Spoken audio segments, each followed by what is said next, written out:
So, this is a good question.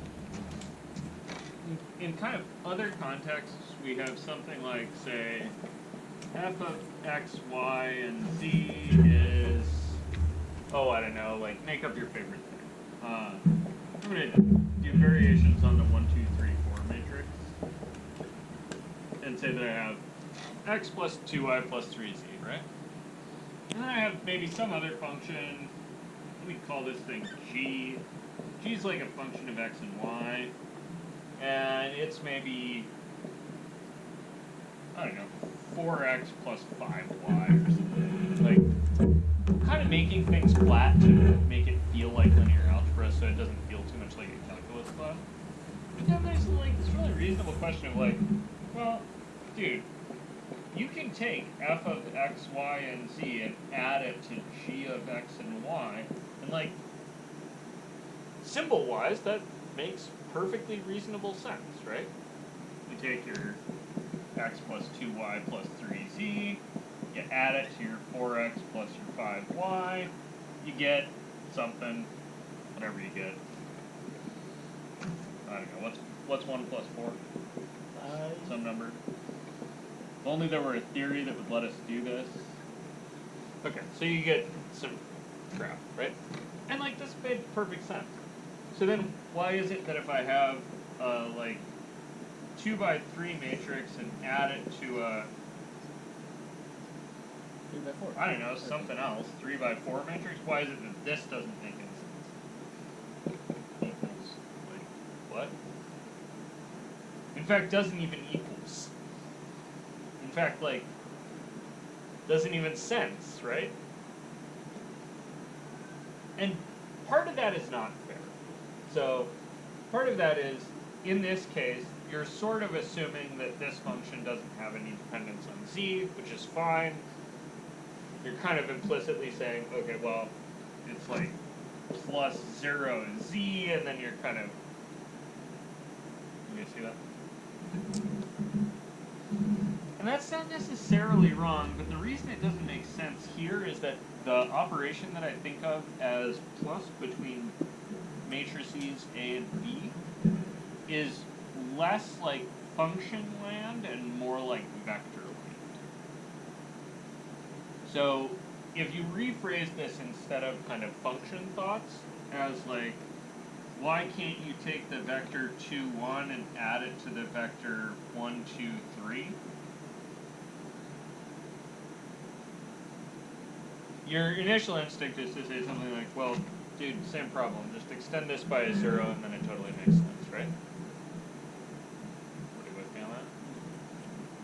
Okay, well, but then why not this?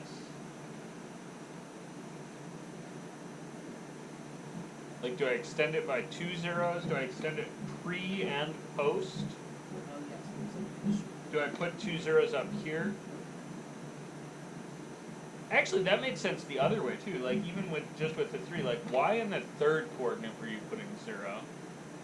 Like, this thing is in this kind of plane, right? And this thing is in some 4-dimensional space. Like, how do you know how this thing fits into that space? And the answer is, you don't. Like, in here, when I'm adding these two functions, I'm making a kind of a weird assumption that the x in this function and the x in that function mean the same thing. You guys see that?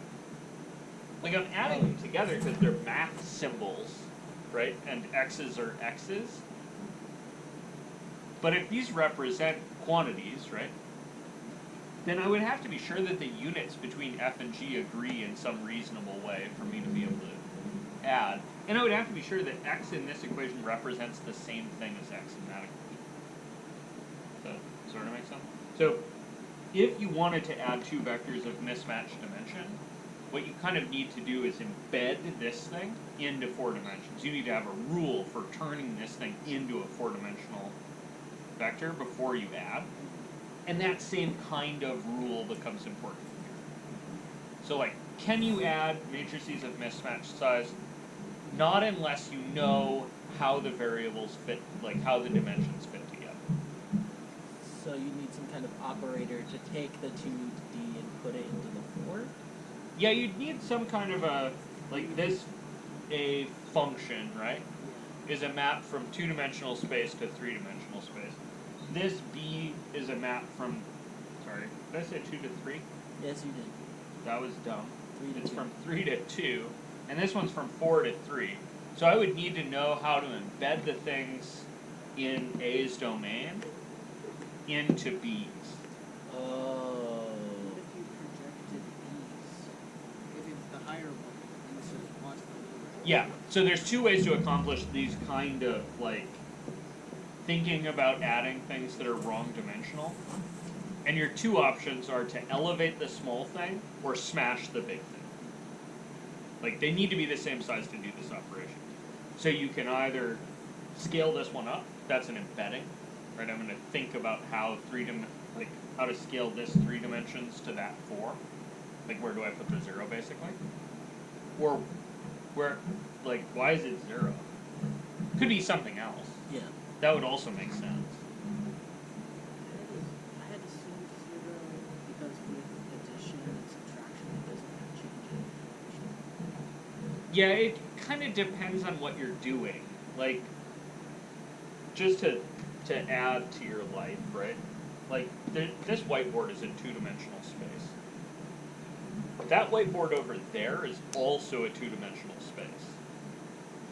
These are different options for how you embed a 2-dimensional space into a 3-dimensional space. And I don't know where 0 is in the world. You guys see that? Like, it depends. Like, lately it seems like lots of physics homework is getting done. And so maybe 0 is up in Anka's classroom, and my embeddings down here, neither of them can use 0, because these 2 planes don't pass through Anka's classroom. You guys see that? So it's like the origin is arbitrary. Yeah, the origin is very arbitrary, and so your embedding may vary, basically. So what functions is that? It's like I don't These guys? Yeah. Maybe. Potentially. If x and y represent the same quantity with the same units, yes. If they represent, if the x in this case is in feet and the x is in meters in this case, no. Worse yet, they don't have to be even the same kind of measurement, right? The x in this case could be pounds of salt, and the x in this case could be meters from the sun. Right, and you could very happily add those formulas together, and it would mean something mathematically. But multiplying that number by 5 would mean absolute buckus. No, yeah, that helps. And the rightest way to do this would be to kind of extend them both out, and then add. But that assumes that f and g are giving the same units too. So you'd need f to be pounds of CO2 in concrete or something, right? And you would need G to also be the same units. That'll kind of make sense. We have this habit of forgetting that units matter in math. And they do. They don't, oftentimes in the homework problem kind of size of things, they don't really matter that much. But in the in this sort of abstract, they start to matter a lot. Yeah, we're going to do vector spaces in a minute, and we'll think about functions as members of vector spaces. And this will be essentially a 6-long vector, and this will be a 12-long vector. And then I think that adding will be one of those oh well, obviously you can't add those together. You would need a way to fill out the other 6 coordinates for this thing to match that one. And there's a lot of options for that. Does that make sense? Yeah. Oh, and we'll make embedding and projection matrices in this class because we want to solve this question. How